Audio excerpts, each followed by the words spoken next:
In order to revive their late-war ineffective U-boat arm, the Germans developed the next generation of U-boat, the Type 21. The submarine was remarkable. It was silent, could travel 17 knots underwater, stay submerged for 3 days, ran quiet, and incorporated a snorkel and automatic torpedo loading system. Its main future assembly plant was to be located in Farge, Germany. This plant needed to be destroyed before it became operational. In March 1945, the 8th Air Force and RAF coordinated bombing attacks on the U-boat assembly facility. The RAF and 8th Air Force were going to throw everything they had at the target. This was both the largest Grand Slam and Disney Swish attack during World War II. The intent of this video is to review the Valentin U-boat assembly building, the bombing missions, the damage expected, the actual damage from the strikes and near misses, and the lessons learned from the attack. We will mainly focus on why none of the Grand Slam roof and soil strikes failed to cause any significant building damage. As we walk through the material, I will expand on the topic as needed for clarification. This is the channel's 8th video covering Tallboy and Grand Slam bombs. These videos reside within the channel's Tallboy and Grand Slam playlist. This map from a 1945 World War II Atlas document outlines the boundaries of Reich-occupied territories as of April 1, 1945, a couple days after the attack. This zone shaded represents Allied gains over the last 2 weeks. The Valentin U-boat assembly facility is located here, 30 miles northwest of Bremen. The Allied armies were just 70 miles away. This map from a 1947 United States Strategic Bombing Survey document on the Valentin U-boat assembly facility March 1945 attacks shows the location of the building and bomb strike locations. There were 3 roof bomb strikes and 11 large bomb soil strikes within the map zone. This page describes the building size and reinforced concrete slab thicknesses. The building's length is 1,375 feet, width 315 feet, and height 96 feet. Its walls are 14 feet 9 inches thick. 66% of the roof is a reinforced concrete slab 23 feet thick, and the remaining 1/3 is a thinner reinforced concrete slab 14 feet 9 inches thick. 650,000 cubic yards of concrete were used in its construction. Around 12,000 slave laborers were also used in its construction. Around 2,000 deaths occurred during the facility's construction process. At the time of the attack, the building was 90% complete. The plant was not yet operational. The plan was to have the facility assemble 14 Type 21 U-boats by August 1945. No U-boats were in the building during the attack. This page shows a planned Type 21 U-boat assembly sequence and stations from a 1946 Army Air Force Proving Ground document on World War II large bomb performance. The submarine stations are listed 1 through 13. Like an assembly line, the Type 21 U-boats start in Position 1 and make their way to Position 13, where they are lowered into the Weser River. This table describes the bombing attacks. The RAF attacked on March 27, 1945 with 18 Lancasters from an altitude of 16,500 feet. They released 13 Grand Slams, 4 Tallboys, and 12 1,000-pound general-purpose bombs. The fuses were set to an 11-second time delay. The RAF attacks were carried out by the elite 617 dam-busting squadron. The 8th Air Force attacked 3 days later with 31 B-17s, releasing 62 Disney Swish rocket-assisted concrete-penetrating bombs from an altitude of 20,000 feet. The fuse's time delay was set to 0.07 seconds. This chart shows a size comparison of the Disney Swish, Tallboy, and Grand Slam bombs. We can add columns representing the number of bombs released during this attack and the total number of bombs released in World War II. 62 of the 158 Disney Swishes released in World War II occurred during this mission, more than any other Swish mission. 13 of the 42 Grand Slams released in World War II occurred during this mission, more than any other Grand Slam mission. Only one Disney Swish struck the roof out of the 62 dropped, identified as location 18 here. We can take a cross-section of the building at this location showing the Type 21 U-boat positions. The bomb struck here over U-boat Station 12. The roof is 14 feet 9 inches at this location. The delayed fused rocket assist Disney Swish bomb should have fully penetrated the 14-foot 9-inch thick roof. This is thinner than the 16-foot 4-inch maximum thickness of concrete it can perforate. This bomb should have punched through the roof and detonated within the building. This page describes the actual strike. The bomb failed to perform as expected. The Swish's roof crater measured 8 feet 9 inches across and about 2 feet 5 inches deep. Bomb casing fragments were found around the crater. The bomb prematurely detonated. A cross-section of the crater from the bomb strike 18. The crater penetrated only 16% of the 14-foot 9-inch thick roof. The scaled crater size relative to the roof. The bomb's fusing system malfunctioned. These Disney Swish bombs really seem goofy and Mickey Mouse to me. Shifting to Grand Slam roof strikes number 15 and 16. This page lists characteristics and a cutaway of the Grand Slam bomb from a 1945 British explosives document. The three number 58 time delay warhead fuses are located here. The length is 25 feet 5 inches, body diameter 3 feet 10 inches, and wall casing thickness of 7.75 inches at its nose and 1.75 inches at its tail. Its weight is 22,400 pounds when filled with 9,400 pounds of Torpex. The stabilizing fins are angled 5 degrees to spin the bomb at 300 RPM during free fall. This image shows the size of the Grand Slam's Torpex-filled warhead. Its length is 12 feet 6 inches. A close-up view of the bomb's single-release shackle and stabilizing brackets.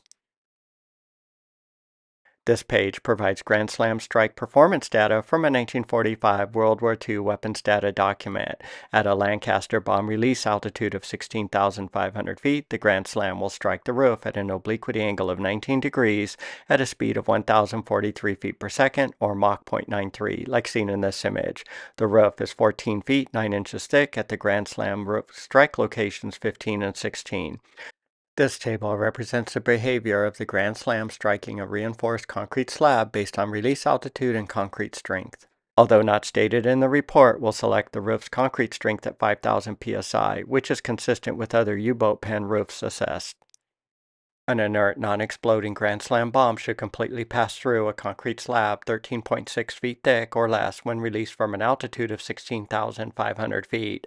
The roof at this location is 14 feet 9 inches thick. The Grand Slam does not possess the kinetic energy and/or the case structural integrity to completely pass through the roof. Ideally, to maximize damage, this is how the bomb should react with the target. In this example, a large, inert, concrete-penetrating bomb strikes a Valentin building's roof during post-war bombing tests. The bomb is rotating, and you can see light shock waves on its surface at roof contact. The bomb passes completely through the roof. It strikes a building assembly floor. The bomb's pass-through hole in the roof can be seen. The bomb's warhead is intact and undeformed and would detonate inside the building 11 seconds after roof contact. The bomb is predicted to partially penetrate down to a depth of 8.3 feet, detonate, and the resulting contact crater, scabbing crater should link up, creating a continuous hole in a concrete slab up to 15.6 feet thick, which is pretty much what happened. This page describes the behavior and damage of Grand Slam strikes 15 and 16. The bombs penetrated 6 to 8 feet into the roof and then detonated. The warhead's explosive center was located on top of the roof. This image shows the Grand Slam's position, whose nose is 6 to 8 feet down from the rooftop at detonation. This observation is based on bomb casing fragmentation marks on a close-by rooftop periscope superstructure. Most of the roof's concrete-embedded steel rebar rods were blown downward. This image shows a rooftop view of bomb strike number 16. The rebar rods are blown downward.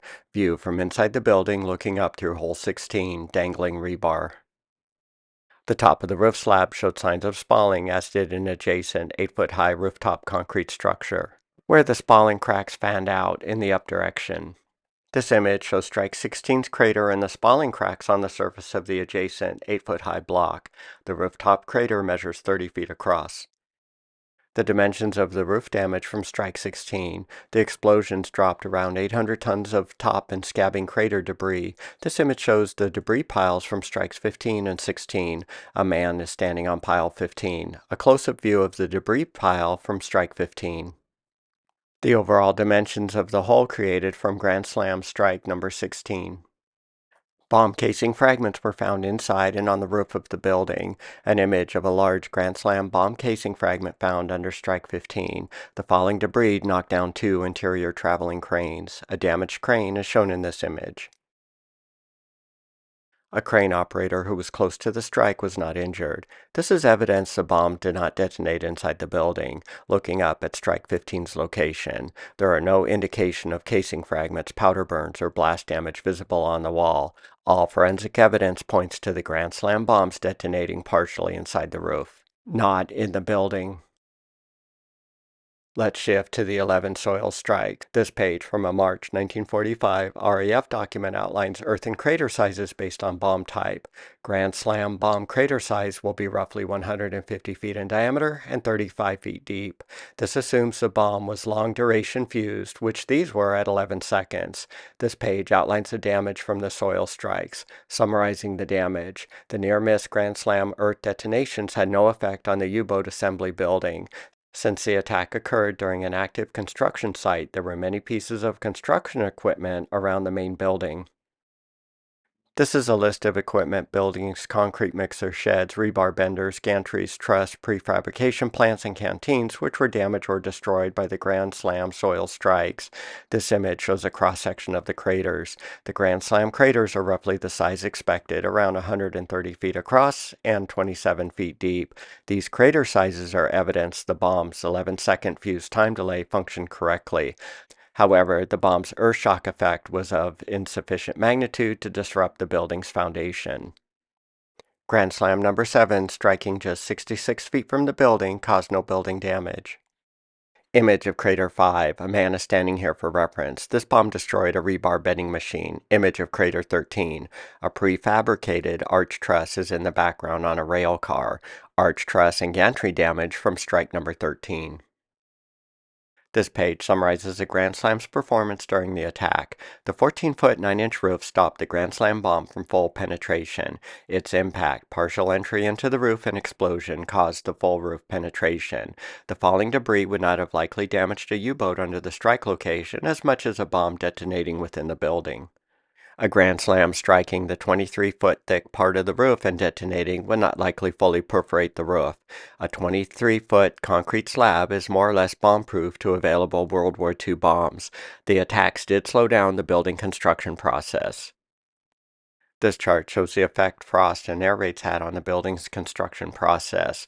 No estimate can be given as to the effect of this rate since it was so close to the collapse of the local German resistance, the collapsing state of the Reich as of May 1, 1945. In late April, the facility had been overran by the British Army.